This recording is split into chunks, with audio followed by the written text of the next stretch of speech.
军空军第4师10团28大队共有米格15战斗机10架，飞行员10名，李汉为大队长。12月21号，在师长方子毅的率领下，进驻安东浪头机场。1951年，炸机展开混战。大队长李汉从瞄准志愿军空军某雷达站报告，在定州、安州上空发现敌机。空军第4师指挥所令28大队立即出击，直飞战区。经过一番激战，击落击伤敌机各1架。在8天内的2次交锋中，28大队取得了击落击伤敌机3架的战绩，打破了朝鲜战场上美国空军不可战胜的神话。志愿军空军的强势亮相，让自负的美国人很难接受。刚刚走马上任的美国远东空军司令奥托·威兰则发誓彻底摧毁米格走廊。10月12号，留下了一块难啃的硬骨头。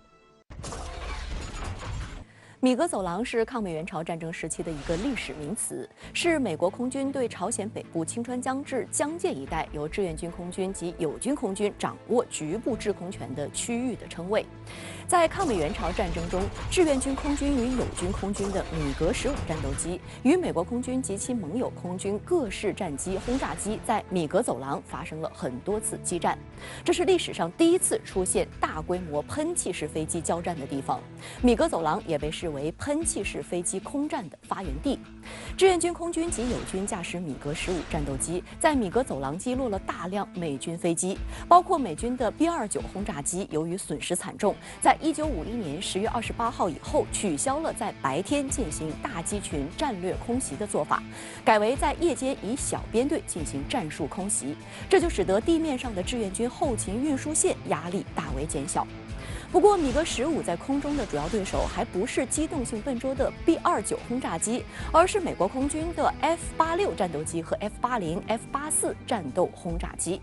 F-86是当时美国空军装备的最先进战斗机，特点是水平机动性强；而米格15是苏联当时生产的最先进喷气战斗机，特点是垂直机动能力强。除了机动性能的差别以外，米格15和 F-86的机载武器也不一样。苏联极力主张大口径航炮，只要打中1-2发即可解决问题，所以米格15装的武器是2门20毫米机炮和1门37毫米机炮。而美国呢，则主张以高发射率来提高命中率，所以 F-86装的武器是6挺12.7毫米机枪。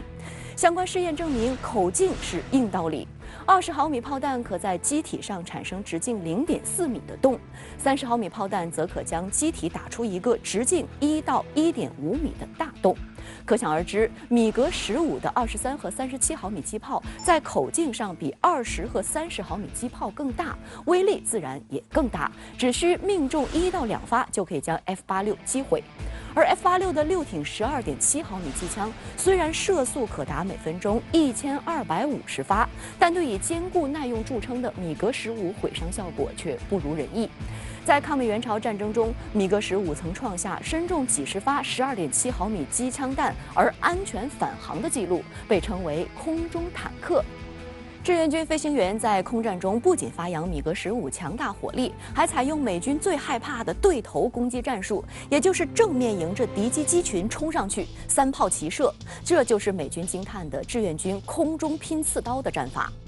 由于忌惮米格15的机炮威力，美军战机并不敢迎面拼命，往往作鸟兽散。而志愿军飞机后续梯队则趁敌机掉头，对准其机尾实施猛烈追击。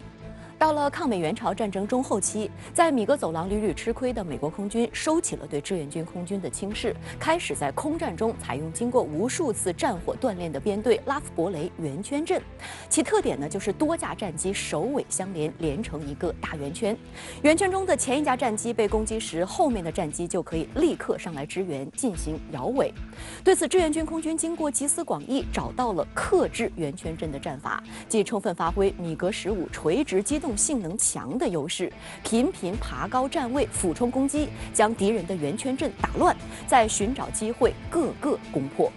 朝鲜战场上，志愿军飞行员初上战场的时候，平均飞行小时不到100小时，在米格15上大都只飞过20多个小时。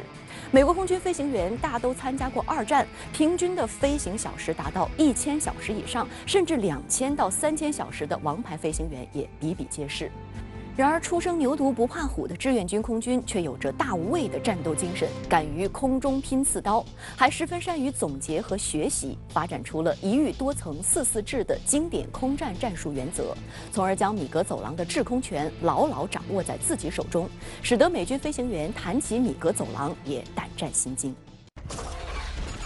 在抗美援朝战场上，志愿军空军总计击落联合国军空军的军机330架，击伤95架，涌现特等功臣16名，一等功臣68名，其中就有后来担任解放军空军司令员的王海。解放军空军原司令员王海上将，2020年8月2号在北京逝世，享年94岁。当年在抗美援朝空战中，王海英勇善战，共击落击伤敌机9架，先后荣立过2等功、1等功、特等功，被空军授予1级战斗英雄称号。他所带领的王海大队与号称世界王牌的美国空军激战80余次，击落击伤敌机29架，荣立集体1等功。